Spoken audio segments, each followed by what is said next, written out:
Bonjour à tous et à toutes, loué soit l'Éternel, le Dieu véritable, et celui qui l'a envoyé pour nous, Jésus-Christ. Aujourd'hui, j'aimerais donc partager un enseignement avec vous, du moins quelques versets, sans aucune prétention que ce soit, et bien entendu, loin d'image de nos sens meilleurs que les autres, loin de là. Donc voilà, donc ce thème que je vais aborder, c'est combattre le mal. Alors, vous allez pour combattre le mal. Donc, je vais approfondir le sujet donc, parmi plusieurs versets. Donc Yeshua nous dit dans son enseignement toujours à plusieurs reprises comment combattre le mal, qui veut notre chute dans nos faiblesses. Nous savons le mieux séduire, voilà sa meilleure arme, la séduction et le mensonge. Mais Dieu, dans tout son amour, nous a laissé des armes. Il nous a laissé des armes. Dans tout son amour, des armes. Aussi, ces armes sont bien disposées à être utilisées. Alors, pour ceux qui comptent les utiliser toutefois et s'éloigner, éloigner les forces du mal qui tiennent de nous pousser vers Satan. Car les forces du mal, c'est ce qui veut nous pousser par les tentations. Donc, je vais approfondir encore dans le sujet plus différemment, car lui, le temps de feu, c'est là, c'est sa destination, et donc là, il veut nous guider. Mais Dieu a prévu de nous sauver, il a trouvé un moyen radical pour nous sauver. Et donc, c'est délivrer son fils. Comme la plupart de vous doivent le savoir, bien entendu, délivrer son fils, Jésus-Christ, pour nos fautes. Donc je reviens aux armes qui pourront nous éloigner des ruses du malin. Les armes, donc, en premier, seront la parole de Dieu, la parole de Christ. La parole de Christ. La parole de Dieu et de Christ et son enseignement, en particulier son enseignement. Je cite en Éphésiens chapitre 6, versets 14 à 16. Tenez donc ferme, ayez à vos reins la vérité pour ceinture. Revêtez la cuirasse de la justice. Mettez pour chaussure à vos pieds le zèle que donne l'évangile de paix. Prenez par-dessus tout cela le bouclier de la foi avec lequel vous pourrez éteindre tous les traits enflammés du mal. Ici, donc Éphésiens 6, 14, nous dit ici, et la vérité pour ceinture. Cette vérité donc, c'est quoi cette vérité? L'enseignement du Christ, donc Yeshua nous dit ici, je cite, dans l'évangile de Jean, chapitre 17, verset 17, sanctifie-les par ta vérité. Ta parole est la vérité. Voilà. Yeshua nous dit ce que c'est la vérité. Qu'est-ce qui est réellement la vérité? Sanctifie-les par ta vérité. Ta parole est la vérité. Donc elle parle sur Père Céleste. Ici, dans Jean 17, 17, Yeshua est très clair. La parole aussi, comme nous dit l'évangile de Jean chapitre 1, verset 4, la parole a été faite chair. Donc l'évangile de Jean chapitre 1, verset 4, et la parole a été faite chair, a habité parmi nous pleine de grâce et de vérité, et nous avons contemplé sa gloire, la gloire d'un Fils unique venu du Père. Ce Fils, c'est Jésus-Christ. Donc la parole s'est faite chair. La parole s'est faite chair. C'est Jésus-Christ, la parole, c'est Yeshua le Mashiach, celui qui est venu sur terre. Donc là est la vérité. L'enseignement, là réside la vérité. Donc voilà. Ensuite, il est dit le bouclier de la foi. Car la foi dans le Seigneur réellement peut bousculer les plans diaboliques du mal contre nous. Elle est ici une arme essentielle. Mais bien entendu, tout réside dans l'amour du Père. Tout réside dans l'amour du Père. En Hébreu chapitre 11 verset 1, il dira « Oh, la foi est une ferme assurance des choses qu'on espère. Une démonstration de celles qu'on ne voit pas. » Comme vous le savez, Thomas, quand les apôtres ont tous vu Yeshua réapparaître à la résurrection, qu'il a réapparu donc, aux 12, Thomas ne croyait pas à cela. Il ne croyait pas à leur témoignage. Il dit, si seulement je pourrais voir, là je vous croirais. Alors, Jésus est apparu, il a dit, touche mon côté, touche mon main percée, et là, il a cru. Et Jésus lui a dit à Thomas, heureux ceux qui n'ont pas vu et qui ont cru. Donc je poursuis, Paul nous dit ici en Romains chapitre 10 verset 17, ainsi la foi vient de ce qu'on entend, et ce qu'on entend vient de la parole de Christ. Ainsi la foi vient de ce qu'on entend, et ce qu'on entend vient de la parole de Christ. Donc là, la parole de Yeshua est la vérité. C'est elle qui nous conduira dans la foi. Donc, et à ce sujet, tout particulièrement, il nous est dit clairement comment vaincre sur les tentations et les ruses du malin. Voilà donc ici la prière. La prière est une arme solide. Une arme solide. Donc, selon Yeshua qui nous dit, je cite Matthieu chapitre 26, verset 41, veillez et priez afin que vous ne tombiez pas dans la tentation. Veillez et priez afin que vous ne tombiez pas dans la tentation. L'esprit est bien disposé, mais la chair est faible. Donc là, Yeshua nous met en garde, il nous dit priez afin de ne pas tomber dans la tentation. L'esprit est bien disposé, mais la chair est faible. Donc, car nous restons toutefois dans cette enveloppe corporelle humaine, et la tentation est toujours présente. La tentation. Le malin veut séduire, mais ici Yeshua nous dit de prier pour ne pas succomber. Là est notre arme. Pour ne pas succomber à la tentation. Là est notre arme. Donc l'arme la plus solide qui soit est Christ. Donc, notre arme pour chasser les mauvaises pensées. Malin veut séduire, mais si Yeshua nous dit de prier pour ne pas succomber, là est notre arme pour chasser les mauvaises pensées et les mauvaises séductions de ce monde. Pour chasser les mauvaises pensées et les mauvaises séductions de ce monde. Alors, beaucoup de séductions sont ce monde. Que ce soit à la télé, quand on regarde la télévision, que ce soit quand nous allons faire un tour dehors simplement, où une belle femme vient à nous, bien habillée, charmante comme tout, et elle vient vous séduire. Et là, vos paupières vont bien entendu se livrer donc à cette femme. Et là, vous êtes sous la tentation. Et plein d'autres exemples dont je ne citerai pas, bien entendu. Donc, le malin veut vous séduire, mais Yeshua nous dit prier et ne pas succomber à la... Là est notre arme pour chasser les mauvaises pensées et les mauvaises séductions de ce monde. En secret, bien entendu, prier en secret est important. Yeshua le souligne bien dans son enseignement. Toujours, je cite Matthieu, chapitre 6, verset 6, Mais quand tu pries, entre dans ta chambre. Ferme ta porte et prie ton Père qui est dans les cieux. Prie ton Père qui est dans les lieux secrets. Et ton Père qui voit dans le secret te le rendra. Donc la parole, pour résumer, simplement, est notre force avec la prière. Comme nous dit Christ, qui est lui-même la parole et la vérité.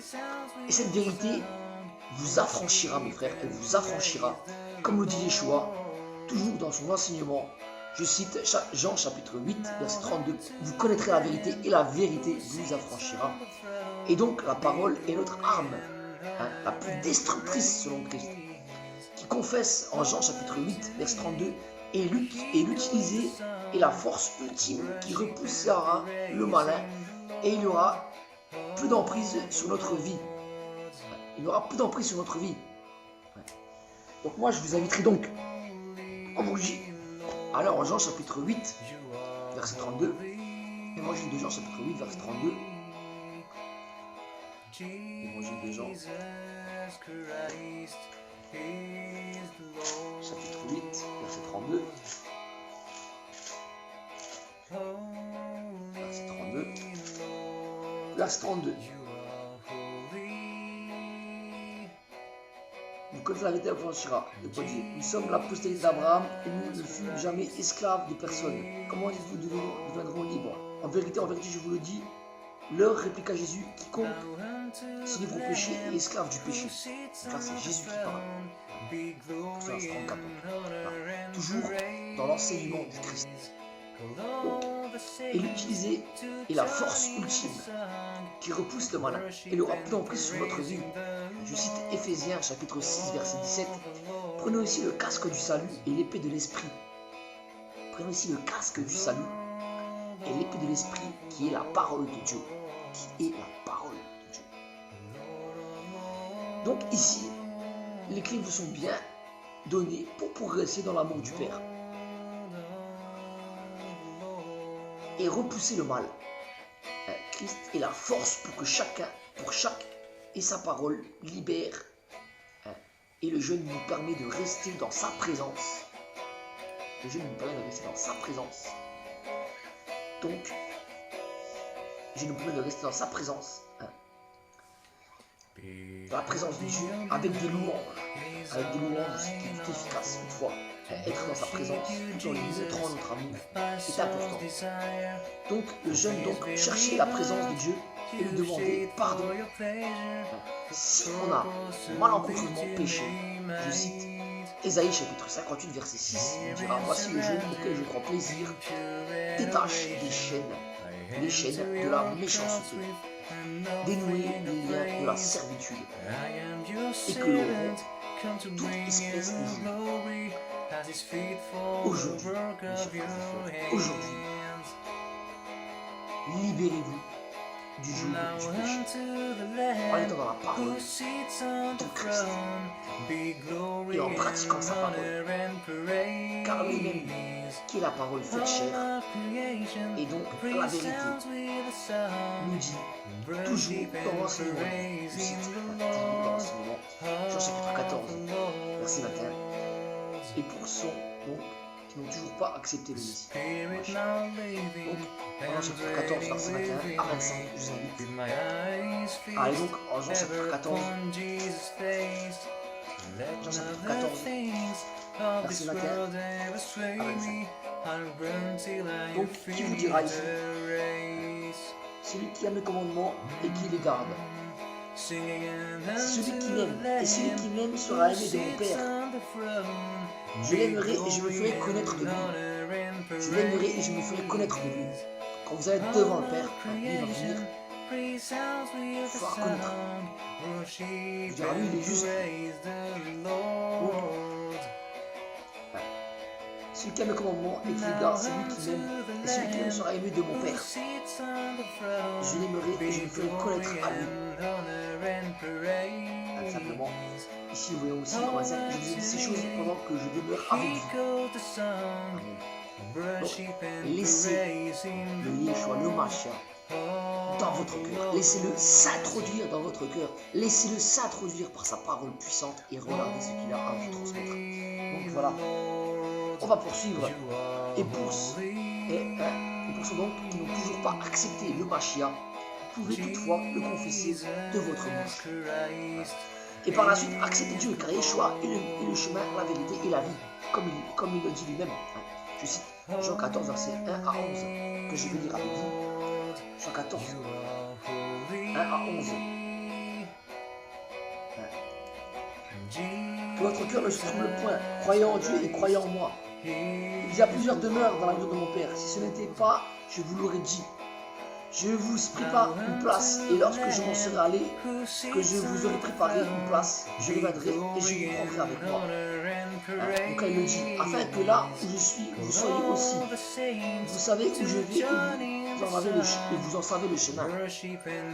Thomas lui dit, Seigneur, nous savons où tu vas. Comment pouvons-nous le voir le chemin? Jésus lui dit, je suis le chemin, la vérité et la vie. Nul ne vient au Père que par moi. Amen. Donc là, si vous voyez, Jésus dit lui-même, je suis le chemin, la vérité et la vie. Nul ne vient au Père que par moi. Donc voilà. Donc on va poursuivre. Donc, lui, il vous mènera donc à la vie. L'éternel et la vie éternelle. Et à l'amour du Père. Et donc, comme je le disais, si vous confessez de votre bouche et l'acceptez, vous serez donc sous la grâce de Dieu. Je cite Romains chapitre 10, verset 9. Si tu confesses de ta bouche, le Seigneur Jésus, et si tu crois dans ton cœur que Dieu, que la ressuscité des morts sera sauvé. Sera sauvé. Amen. Donc là ici, bref, acceptez donc et reconnaissez le sacrifice qu'il a fait pour vous, mes frères et sœurs. Le sacrifice qu'il a fait pour vos péchés sur la croix. Et demandez pardon à Dieu. Demandez pardon à Dieu. Voilà, ici, la première décision à prendre pour vous réconcilier avec le Père. Ainsi donc, Yeshua a payé la dette pour vous. Il s'est donné sur la croix pour vous sauver. Donc, en Matthieu, je cite ici toujours en Matthieu chapitre 20, verset 28, c'est ainsi que le Fils de l'homme est venu pour être servi, est venu non pour être servi, non pour être servi, mais pour servir et donner sa vie comme la rançon de plusieurs. Donc, ainsi Christ vous libère par son sacrifice de vos péchés que vous aurez pu commettre par son sang qui a coulé pour vous. Il l'a fait pour vous. Il l'a fait pour vous. Il l'a fait pour vous, chers frères et sœurs. Si vous êtes loin de Dieu actuellement, si vous êtes égaré, peu importe dans vos pensées, vous pouvez toujours vous rapprocher de lui. Il vous pardonnera si vous l'acceptez, si vous le confessez de votre bouche, comme il dit dans l'enseignement. Ainsi Christ donc vous libère par son sacrifice de vos péchés que vous aurez pu commettre, par son sang qui a coulé pour vous. Il a fait pour vous tous afin que tous soient sauvés, quelle que soit la faute. Je dis bien, quelle que soit la faute. Donc ne rejetez pas le sacrifice qu'a accompli le Fils. Ne rejetez pas. Ne rejetez pas. Acceptez-le simplement. Acceptez-le simplement. Aimez Dieu. Aimez Dieu. Je cite Apocalypse chapitre 1, verset 5, qui dira « Et de la part de Jésus, Christ, le témoin fidèle, le premier-né des morts et le prince des rois de la terre, à celui qui nous aime, qui nous a délivrés de nos péchés par son sang. » Bien sûr, chacun est libre. Chacun est libre. Selon son choix, de choisir, Dieu laissez le choix. Dieu laisse le choix. Dieu laisse le choix. À chacun. Mais sachez quelle vérité, que la vérité vous affranchira. Elle vous donnera la vie éternelle. Vie éternelle. Et que la vérité est dans la parole. Et la parole s'est faite chair en Christ. Et qu'aujourd'hui, vous bénéficiez du salut et du pardon. Si vous acceptez ainsi les armes, vous se procurez avec, comme un gladiateur, je dis bien, comme un gladiateur qui rentre dans l'arène. Soyez un soldat de Christ et laissez-vous protéger par votre foi, qui vous servira de bouclier, et l'épée sera la parole. L'épée sera la parole pour combattre et terrasser l'ennemi. L'ennemi qui est devant vous. Simplement. Soyez vaillants et braves devant le Seigneur. Armez-vous maintenant de la vérité. Armez-vous maintenant de la vérité. Jean chapitre 8, verset 32. Vous connaîtrez la vérité et la vérité vous affranchira. 2 Corinthiens chapitre 4, verset 3 à 4. Si notre évangile est encore voilé, il est voilé pour ceux qui périssent. Il est voilé pour ceux qui périssent, pour les incrédules, dont le Dieu de ce siècle a aveuglé l'intelligence, afin qu'ils ne visent pas briller la splendeur de l'évangile de la gloire de Christ, qui est l'image de Dieu. Donc, Satan, prince des ténèbres, le roi des menteurs, n'a qu'un objectif: empêcher les hommes d'accéder à la lumière, à la voie du salut en Jésus-Christ. Pour y arriver, sa meilleure stratégie, bien entendu, est de répandre de faux enseignements, laissant croire aux gens qui n'ont pas besoin de Jésus pour être sauvés. Mais la vérité triomphe pour ceux qui le reconnaissent. La vérité triomphe pour ceux qui le reconnaissent.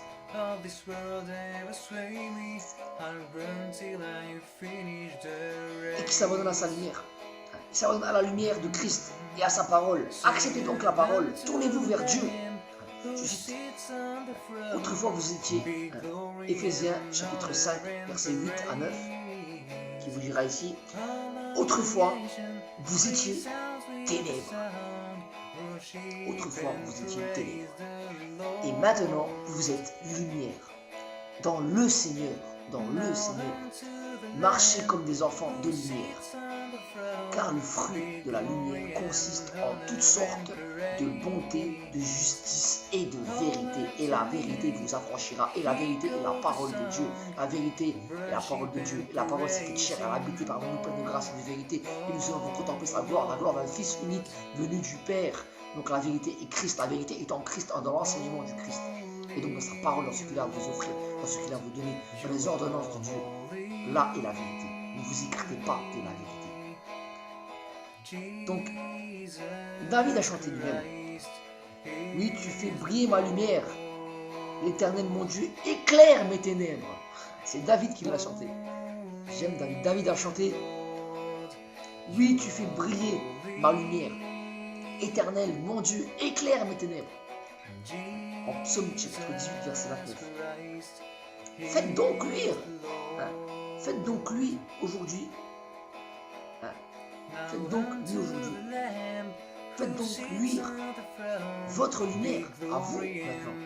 Et acceptez Dieu et celui qui l'a envoyé pour vous. Yeshua, Bemachia, pour vous sauver de vos fautes et vous sortir de l'embuscade, je dis bien de l'embuscade du malin, qui attend juste une chose, un moment de faiblesse pour vous s'éloigner de Dieu. Et ces ruses, elles sont connues maintenant.